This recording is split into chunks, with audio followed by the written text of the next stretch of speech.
Yo, welcome to the fourth, I believe, episode of the World Is Yours podcast, hosted by me, Leonel Gutierrez. And today we have a very cool guest. He's a friend of mine. I met him maybe a couple years back when I was working with my dad at Venice Beach. Business called El Renegade. Shout out to them if you are hungry. But yeah, here we are. It's I think, what hotel are we in right now? Yes. The Marriott. The Marriott. Oh, one of my favorites. Shout out to Marriott. For real, we're like rappers and stuff, man. This is cool, man.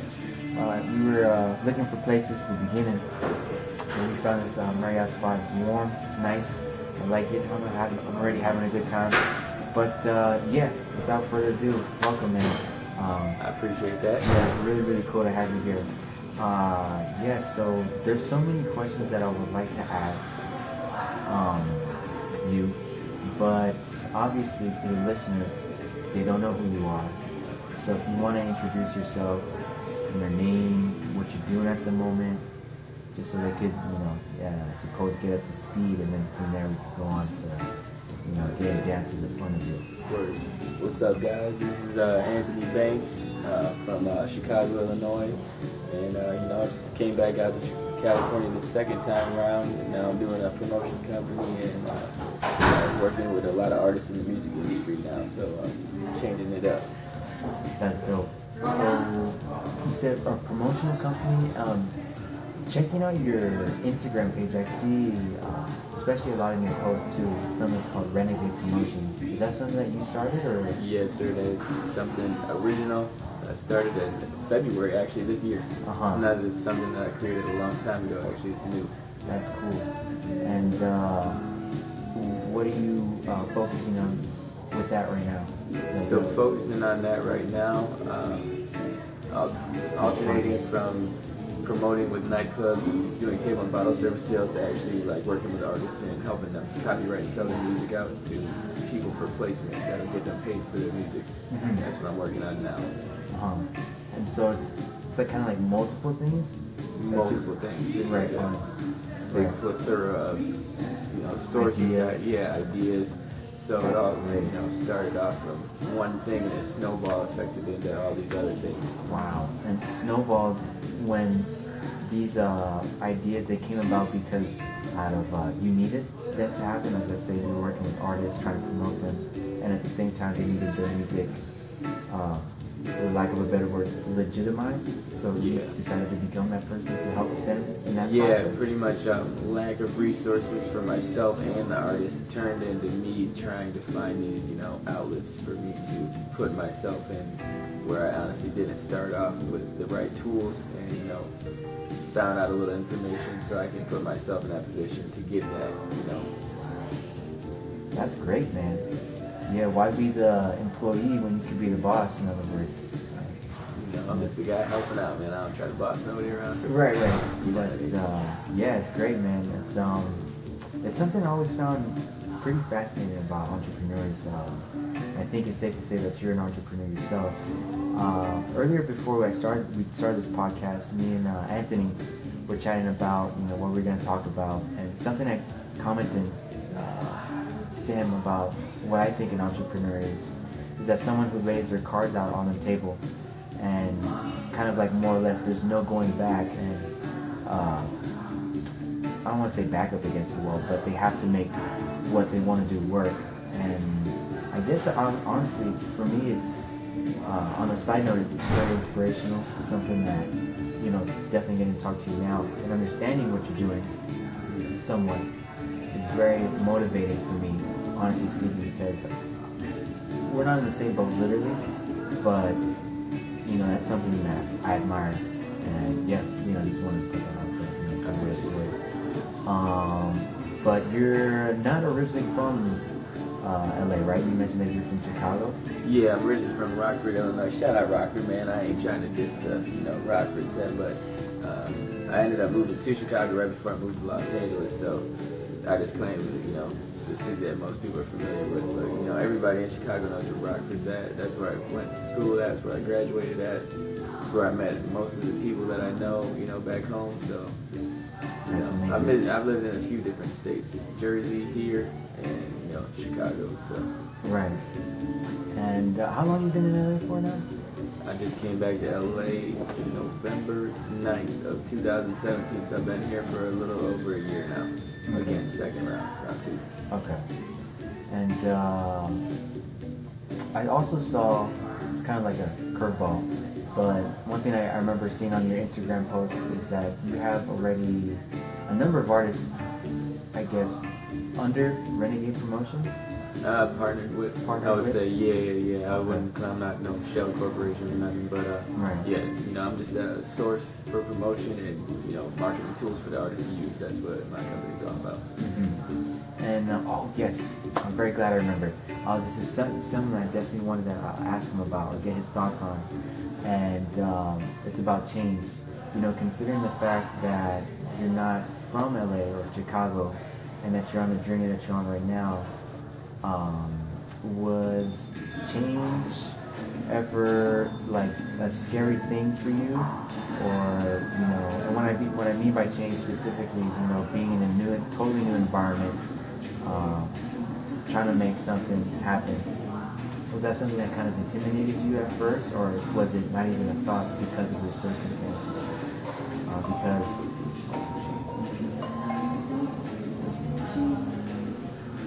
Hello, Mom? Yeah. I'm recording the podcast right now. Maybe at 4? At what time? Okay, yeah. Yeah. Okay, yeah, no worries. I got it. Okay. Yes. Okay. Got it. Okay. Alright. Sorry about that. That's my younger brother. But back to what I was saying, the reason why I mentioned all that is because I personally was kind of looking back on where I fucked up more or less. And yeah, that I got a lot to learn. Obviously, I definitely can't be hard-headed. I'm not perfect, but I think definitely one thing for sure is that I was scared of change, and all those things I mentioned, like being in a new environment, almost like a new fish in a big old pond. But enough about me. What are your thoughts on change? If I could recommend anything to anybody, bro, it'd probably be to step out of your comfort zone and go do stuff you've never done before. Mm-hmm. For me, my circumstances put me in a position where I was always moving around, or I was always, trying to find out how to, make my ends meet and, figure out a way to get the things that I needed for myself. So for me, when I first came out here, it was just a change I needed. I had money saved up. I knew everybody from my area. They weren't headed in the direction I wanted to go, so I went somewhere else with it. Out here, what happened was I seen some people that I knew out here on Snapchat at the time, and it looked like they were having fun out here, and it looked like they were all hustling. But when I came out here, it ended up turning into they were on someone else's time. They weren't really doing what they said they were doing, but I had got myself stuck out here already, so I was already trying to find, different ways to survive out here, because I didn't want to go back home and be like, I didn't make it out there, I'm going to come back and do the same stuff I was doing before. So when I came out here, man, it was just, I just needed that change of, settings, right. Friends, people that are someone I should look up to, you know what I mean? Mm-hmm. And I think you kind of just already touched the tip on it. Of that particular subject, friends. I also wanted to get your thoughts on that too. And I think you already learned from your first experience that you came out here and you thought that the people that was on the same page as you ended up actually not being on the same page as you. So how important do you think it is to surround yourself, or just be around people who are on the same page? And do you try to only be around those kind of people, if that makes sense? Or you also have friends that, have a good time with? Yeah, I've learned to keep it separate now. You know, you keep your, well, even me, I'm a little bit still isolated from the past couple of years. I don't really try to go hang out with people no more. You know, like I don't go drink, I don't smoke, I don't do anything to, you know, go out and party with people. I try to keep it to a business casual, either meeting or talking about some kind of, you know, acceleration in career, you know what I mean? Because I don't want to go out and, you know, waste time. Time is one thing that people let, you know, a lot of it go to waste because they don't know how valuable their own time is. Right. You know what I mean? So for me, yeah, I learned how to, you know, identify like maybe a person's personality or something like that, and see like where they're really, what on the outside and inside you can tell like where they want to go, what things they want to do, how they, you know, hold themselves. And I try to go around those people that are holding themselves to a certain standard where it's like they don't want to be complacent. They're not, especially in their early 20s, man, it's like everybody wants to get rich, but everybody wants to get rich overnight. And there's few people that are on that grind where they're taking the little steps to get to that finish line, you know what I mean? Right. You got these people that are like, they're flying everything. And those are the people that are hard to be around for me because it's like, man, we don't got it yet, so we should keep working, you know, keep the ball rolling. But yeah, man, you got to keep everybody separate. You got to have your friends that you like to go do things in private with, and then, you know, you have business friends that you don't want them to see, like, you know, how you have fun, or, you know, keep everything separate. Yeah, that's fucking amazing, dude. I would say on a personal note too, I think a lot of people could agree that you know, it's easy to dream, you know, dream of scenarios. Okay, like, oh, this is where I want to be, and I suppose to a certain extent that's good, but I've definitely learned recently too that yeah, it's just becomes more true to me as I venture out in different fields, like, you know, training jiu-jitsu, or, you know, you're not gonna be a black belt and by just training 1 week. You know, it takes time and setbacks, for lack of a better word again. But yeah, all things that are, what's that quote? All things that are worth having don't come like easy or something like that. Yeah, they're for free. Yeah. Yeah, that being said too.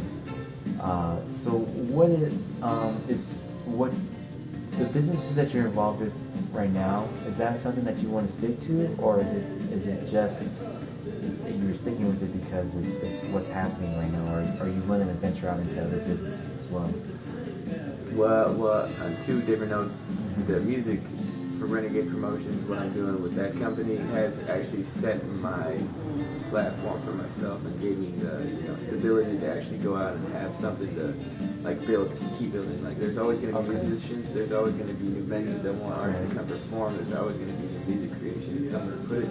So that is what my foundation has turned into. But of course, man, I already trade crude oil now. I already do, like, you know, cryptocurrency trades, which I run a trade website. I don't physically, like, you know, hold an account for the crypto, but I do run a trade website, so I get little commissions off that. So it's these little things that I said, and, you know, when I first met you, I was doing the solar energy thing, so that could be something, getting a contractor's license later on down the road. You know, there's all these things I want to do, man. I want to do everything. If God let me do everything, I'll do it right now. Right, yeah. It's I feel like, I don't know, from looking at you, it just seems like you kind of like livened up a little bit, like just thinking about all these things that you want to do. Yeah, man. And that's, I kind of have that, I feel that too, you know, I want to do something, you know, martial arts, all these kinds of things, especially with the podcast, music, and, but... Yeah, now you're doing the podcast. And when I first met you, weren't doing the podcast, you know what I mean? Yeah. And, you know, it was just a matter of what made that switch, for what it's worth for the listeners too. What made that switch was just, you know, why not? I just wanted to make a living off of what I wanted to do, passion, or what I enjoyed doing. And I think everybody should look for that. Yeah. And I also do enjoy the process of, like, if I have a small goal and I reach it, that's like one more stepping stone to getting closer to being able to live comfortably, and then ultimately help my family and close friends to, you know, with whatever they need. I respect the one step at a time, because people go out and they look for the big pot of gold and they're wandering around with a blindfold on and they're wondering why they can't find it. You know, you gotta plan everything out. Right. Even if you mess up, you know, that's okay, because you're gonna just have a little experience. You might have someone that needs the answer to that mess up. Exactly. You give it to them. You know, you gotta give the game away. Right. Give as much game away as you can. Yeah. Yeah, it's great. Yeah. Something about a question, but I'll probably edit this out.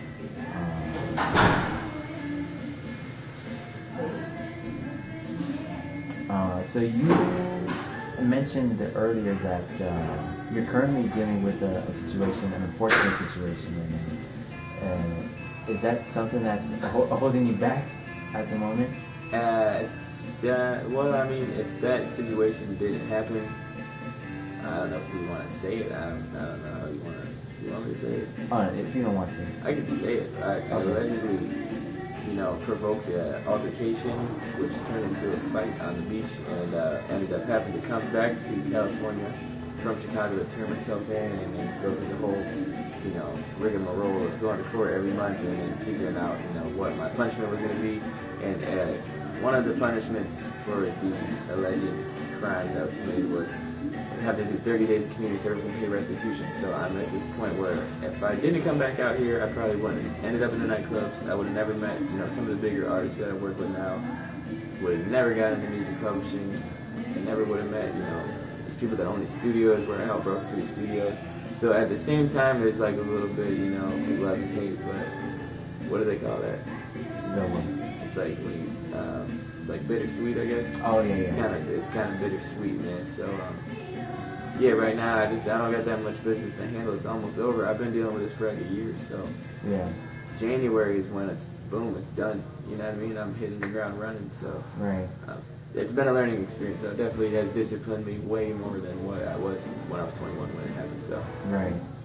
Damn, I can only imagine that experience, or maybe potentially thinking of what maybe time that you would have had done because of it might have been overwhelming at the time. But very overwhelming at the time. I was already back in Chicago. I was working a little welding job. Had money saved up. Yeah. Was watching my P's and Q's already, dude. And then pretty much the boss had called me from the place I was working at. Said that you know, the investigators came to my job looking for me and suggested I not come back until I handled my business. Gave me the number to call the person back, and found out that, you know, I had a felony warrant. And so at the time, I was like, you know what, I got this enough money saved to like move back to Chicago, California, and probably handle the business, which I thought I'd be sitting and doing like, you know, jail time. But I got the benefit of the doubt from actually coming all that way and then handling the business. Because either way, you can't run from these guys. You cannot run from the feds. You can't run from, you know, some kind of court case pending against you. There's no outrunning it. You just handle that business as fast as you can. Right. So I took it to the chin. I said whatever consequences I get, I did whatever I did. I'd rather come handle it now than be like 5 years from now and have a lot of stuff going on and then let that stop me. You know what I mean? So, as a matter of fact, dude, I pretty much took it before I started all this stuff, and all this stuff came, you know, along with that. Yeah. You know, coming out. So. And when you got that original, or that call, did you know that it was coming, or did it kind of hit you on the random? Dude, that hit me like a truck, dude. I was like, minding my own business. It happened 10 months prior in December the previous year, and this was October when I got the call. So I was like, I thought these guys were joking with me. I told the police, like, give me a badge, my dude. Like, you playing a prank on me? Like, and then they gave me their information, told me like where to turn myself in, sent me the court documents, and I was like, dude, like, I'm like, man, like, I'm out here doing something, you know what I mean? Yeah. So, and at the time, I was trying to start like a clothing line, so I had just ordered my heat press. I had just ordered the vinyl cutter for my stuff. So, like, what happened was I was gonna make the clothes, but then I came out here and I was like, you know what, I'm just gonna set this in storage. I'll come make it happen whenever it happens. And then now here I am. Yeah. And yeah, dude, it's crazy. Yeah, it's good to hear that. Yeah, you're done with all that, or close to it. Close to it, man. Getting close. So, yeah, we all can't wait. I can't wait to. Shout out God. Yeah, I can imagine that. And again, not too many people will be or have experienced that. So I think if the philosopher Marcus Aurelius was here, or let's say Plato, that would be something that you could definitely that's experience that you could tuck under yourself and use that to flip it. Oh, it's definitely you know? disciplined me, and I even tell other people, like, before you do something, you know, crazy, some wild like, stuff. yeah, don't go wild, man. It's not worth it. Yeah. It's only getting worse. Yeah. So. And so, what is the end goal of all of this at the moment? Like, I know it's fun making things happen with businesses, but and I know it probably is. There's probably some obvious reasons for all of this, but I want to hear from you. Like, what is something that you want to get from all this, or a goal? I'm not looking at the end. I'm looking at like small stepping stones. And man, I could live to be 100. That's what I want to do. But yeah, right now, the following year, I'm gonna be trying to open up my own studios, so I don't have to be asking other people if I can, book time, and then I get the freedom of letting some people that have the talent to come work for free, and then we'll figure out how to make their music or whatever stand out and make money off of that. But right now, man, I'm just trying to take a couple steps at a time. I just got another place to live out here, so that was one thing. I need to figure out, now I need to get a team together for 2019. Summertime, I'm going to have a lot more venues that I'm going to be booking artist shows at, and so I'm really just looking for those team members that are solid, man. I've met a lot of people out here that are a lot stable, and they don't know how to handle business correctly. So that's what I'm looking for now.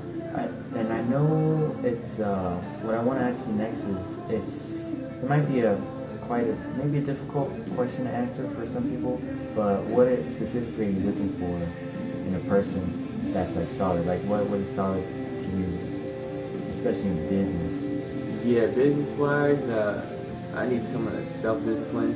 I need someone that can hold themselves accountable. Younger cats, man, I don't want to give them too much of a power trip. You put someone in a position that they have authority over others, and then they reach their hand out and start slapping everybody with that authority. So it's I'm looking for people that are grown mentally. You know what I mean? People that can handle being around certain situations where they're the organizational leader, you know what I mean? So I need to be able to leave someone in charge while I go over here and make sure that this stuff isn't turning into chaos when I leave, and people aren't stepping on your toes or trying to take money from your pocket when you're not looking, because there's so much opportunity out here, man, to I guess rob people blind. When you're working at venues and stuff like that, say you run out an event, you put your guy at the door, you got someone scanning tickets at the door, and say this guy's got his buddies coming through, and he's like, yo, just give me 40 each and I'll say you can go in. You know what I mean? And there's so many ways that you can, you can let your money trickle down the drain little by little, but every dollar counts to me, dude. Every penny counts to me, so.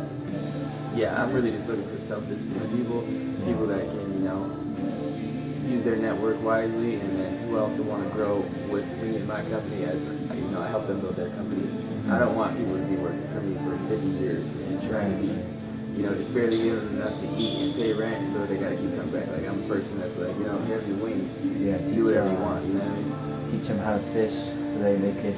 Yeah, I'm not going to give you a fish, I'm going to just give you the rod and teach you how to fish. It's easier for both parties too. Yeah. Matter of fact. I might not catch that many fish. Yeah, and then they get mad at you. Yeah, my dad would definitely say something. Have you ever worked on a project or that wasn't going so good, and you had to make the decision whether to continue going with it or completely drop it? Have you ever been in that situation? Yeah. And if so, how do you? I'm sorry. But if so, when do you know, or when do you think is the right time to drop? Well, I guess money, right? Right. So yeah, sometimes money isn't always the factor. It's a tangible item that's always going to be there. I would say, yeah, dude, I've seen a lot of business this year that I've had to, cut myself away from. There's those few people that you're just like, they got it, but they don't got it figured out. You know what I mean? There's those people. And yeah, I had a situation this year where I had some people I was working with, they all got caught up in some situation, and that was like, I gotta back up from these guys because they're gonna fuck my whole business up, you know what I mean? So, yeah man, you can see, man, go with your gut. If you think that it's not gonna go right, man, just, let that slide, you know what I mean? Isn't it interesting how that kind of works? Like, I mean, I kind of underestimated that gut feeling, I feel like. But, and I guess to be safe, you can't always maybe trust it 100% because it might be your mind working against you. Yeah. But I think when your gut does say something, it's for a reason, I say. Yeah, there's been times my gut said no and I did it anyways, and then I'm like, damn, I shouldn't listen, you know what I mean? That's something, man. That's crazy. Is there major differences out in Chicago than being over here? Like a lot? Yeah, Chicago is definitely. I love Chicago. Shout out Chicago, man. I'll never get tired of that city. The way people act over there is a little bit more strict, I guess. Out here, you got all the flashy, like you could take someone to a mansion rental, and then they're automatically like falling head over heels for doing business with you. Like, I've lived in a mansion out here, and I've been like homeless out here in the same year. So it's like I've seen both ends of the equilibrium. You know what I mean? Wow. So I don't know, man. Both ends of the spectrum, I guess you could say, right? Yeah, literally. I think maybe 180, one side or another. Over there, it's like people, in my opinion, people are living more a regular, wealthy life. Like out here, it's like extravagant. Either you got a really big house or you got a really small apartment out here. Out there, like people can have like a big house that they really rent. You know what I mean? But out here, like someone could live in a spot. Like me, I rented a mansion for 2 months. And those 2 months is when I got the most business because I had everybody coming over there. And they're like, this dude's got a mansion. Like, you know what I mean? I'm living in Sherman Oaks. So they see like, they see all that, and that is what means everything to them. Yeah. But over there, it's like you just got to see how people do business. And then you could tell, like you could see if they're legit or not, you know what I mean? I can tell. Some people don't have that vision, you know what I mean? They're still blind, so. Wow. Yeah, people, I mean, I'm pretty sure you heard it. I think it's probably known nationwide that certain LA people are kind of fake, you know? Yeah, this town is something. Is that? I'm not gonna say everybody's fake. Oh, right. I got love for a lot of people out here. Right. But I wonder, I mean, I never traveled to any other states, so I don't know, like, and I have, but I haven't stayed long enough to definitely, you know, pick up or to say what, you know, like a New York kind of crowd is like, or Chicago crowd is like. So let's say, like, the difference between here and Chicago is, like, you go out, man, there's not, like, all the talk about who I know and who they know. Like, out there, it's just, like, I'm me and I'm doing this. But out here, you're like, well, I'm out with whoever, this person, that person, this famous person on this show, and it's like, you're like, it's so much to take in, like, that doesn't even make sense to me. Yeah. And I've worked at, you know, a few different venues. Zen Lounge, I was working for joining Teacher Martin up there, and there was a guy that came in from, I think it was the 4 or something. I had never even seen this TV show, but I guess it's a big singing show, and he was telling me it was all these people that he was working with, and the artist that I had booked, he was like trying to get me to, he said I'd get like a commission of like $150 if I recommended the artist and came in and to talk with them. And what happened was the artist I had booked was standing in the conversation with me and him, and you know, we were all talking about this situation of these artists, but he was giving me all his like vouchers, wow. I guess, all these people he knew. But I was looking at this dude like, I don't know who any of these people are. I barely watch TV, dude. And so she was like, I think he's surprised that you weren't like, you know, wow, you know all these people? And I'm just like a normal dude, man. Right. So, yeah, out here, that's the difference, man. You go out there and you go wait in line for a club, there's not people like rushing at the door like, oh, I know this guy, that guy. It's just like people are paying to get in the door, and a single file line is way more disciplined than me in my eyes. Yeah. So, wow, that's almost ideal. I mean, it sounds like